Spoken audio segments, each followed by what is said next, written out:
Hello everybody. Today I am shooting my first video about NEET MDS. First of all, I will tell all of you when is the right time to start the preparation for the NEET MDS, as I started preparing for my NEET MDS in the internship itself. But during my internship, the coaching used to be at night. That is the online mode. So it used to be getting little bit difficult to cope up with it, but somehow I managed to make some notes and preparing little bit. In the same year, in 2023, I gave my AIMS paper, but but I was not so much prepared about the AIMS, so I didn't qualify it. So the NEET MDS paper was scheduled in March on 18th of March 2024, where I got 3,336 rank and 461 marks. So I was completely shattered. What to do now? The private colleges fees are very high, and for the middle class, it is very difficult to manage the fees, the stress, and all of things. So after a lot of discussions with my family, I somehow managed to drop that year. Okay. So I started preparing again for the NEET MDS without joining any clinics and preparing again with some coaching. I started my preparation somehow late from June or July because I was not ready to accept it that I have to drop it again. Despite of having the marks that are not so much good, but some people are getting the ranks, the colleges, even at low marks. Okay, somehow I believed it and started preparing again, start my preparation again for the same. So in November 2024, sorry, in May 2024, I gave my AIMS paper. In that, I got my rank of around 1800. So, some bit of confidence I gained that last time I was not able to crack, this time I have done it. That gave me confidence and I dropped for NEET MDS. In the November part, I gave again the AIMS, and there my rank was about in 600 line. I don't remember the exact number. Okay, so I starting preparing for NEET MDS. Okay, but the NEET MDS that was scheduled on 19th of April, I got a rank of 2540 and my marks are 528. And I was like, what to do now? Again at the same situation where I was at last time. I am not naming any institute from where I have checked my answers. From that, I have taken a copy pen and marked all what are correct, what are wrong, that I have marked. From that, I was scoring above 600. But after seeing my result, I was shattered. And my parents were also like disappointed from me. What to do now? So after some time, some days went. So I tried to make them understand what is all happening. So I have given the NEET twice. Firstly in 2024 and then in this year 2025. I know it's very difficult to drop a year, especially without joining any clinics, without having any friends to whom with we can chill out or hang out. It was getting very difficult for me because I don't have any friends. Some of them are in different states, like in during my college, and some of them have choose the different streams. So the time doesn't match for both of us. So I would only like to say that if you want to drop a year, be clear that you will study. But मैं आपको ये भी बता दूं कि थोड़ी थोड़ी गलतियाँ तो मैंने भी करी है ड्रॉप के टाइम। बीच में मेरा था कि नहीं, मुझे नहीं करना है, मैं फ्रस्ट्रेट हो रही हूँ, नहीं करना मुझे, कि सीट्स नहीं है, ये नहीं है, जनरल कैटेगरी के लिए कुछ नहीं है। Okay, so my parents try to push me कि नहीं तूने करना है, हो जाएगा, बट इनसाइड आई नो कि मेरे पास कोई ऑप्शन भी नहीं है, मुझे करना पड़ेगा। क्योंकि हम सोचते हैं कि MDS करना ही इम्पोर्टेंट है BDS के बाद। मैं आज भी वही सोचती हूँ और वो मेरा ड्रीम है कि मुझे MDS करना ही करना है। आप में से भी कई लोगों का होगा dream, that's totally correct, but for that you have to study a lot, follow your pulse, you have to read your pulse very carefully, twice or thrice. Okay, I have write down some points that I will tell you. Okay, most importantly, there will be many challenges that I faced during my drop year, like mental stress, not having mental peace, what others will talk about it. जब भी मैं नीचे walk पे जाऊँ, लोगों ने पूछना क्या कर रहे हो, लोगों को बार बार पता होगा तो भी उन्होंने समझना नहीं है, and that I use to hate a lot.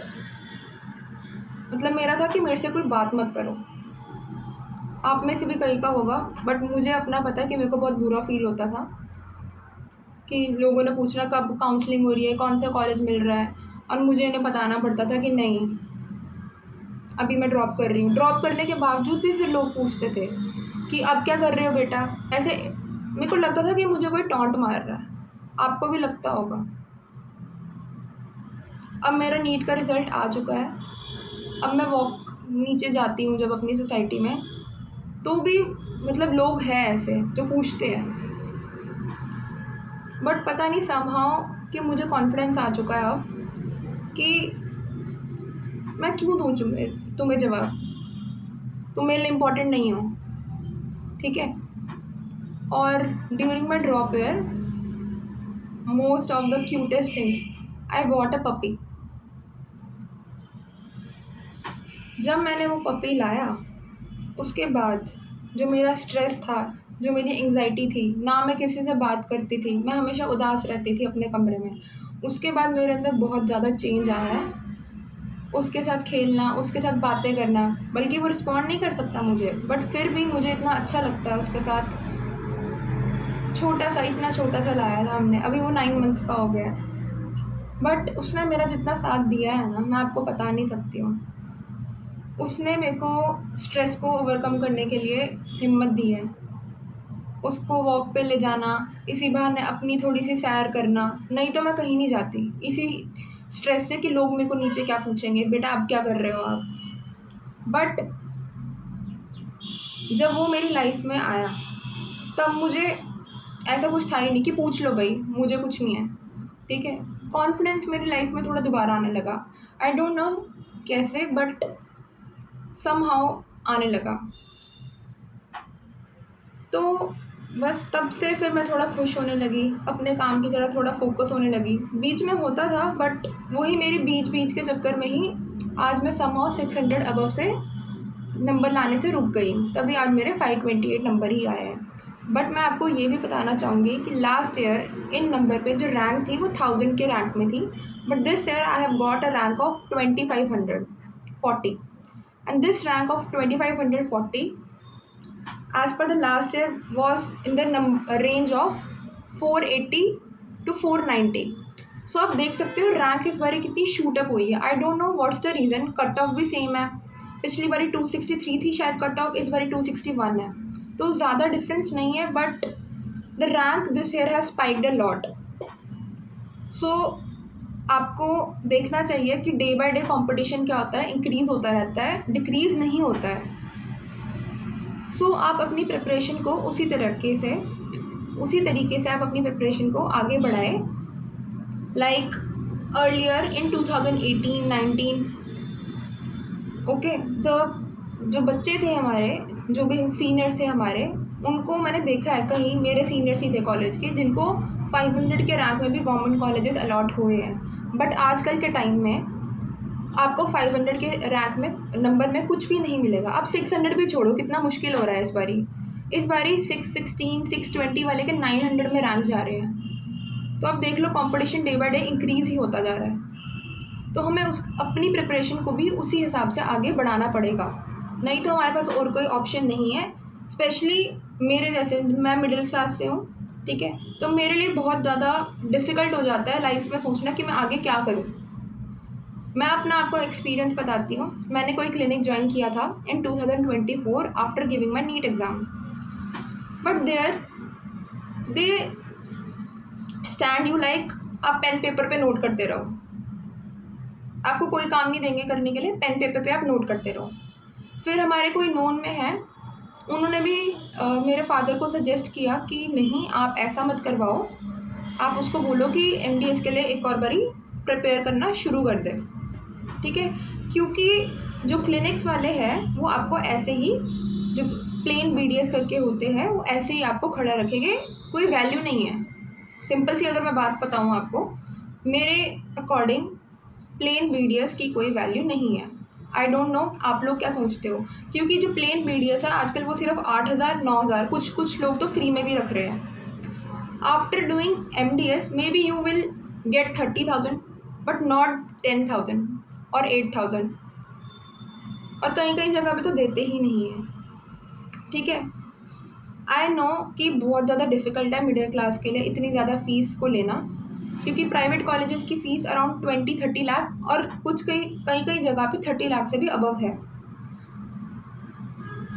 अब आप देखो, आपने अगर 1 साल प्रिपेयर अच्छे से नहीं किया है, आपके नंबर अगर आए हैं, आपको लगता है कि आप कर सकते हो, तो आप एक बारी ड्रॉप लेके देखो। जैसे मैंने लिया ड्रॉप, बट मेरे इस बारी भी मेरे एक्सपेक्टेशन से नंबर कम ही आए हैं।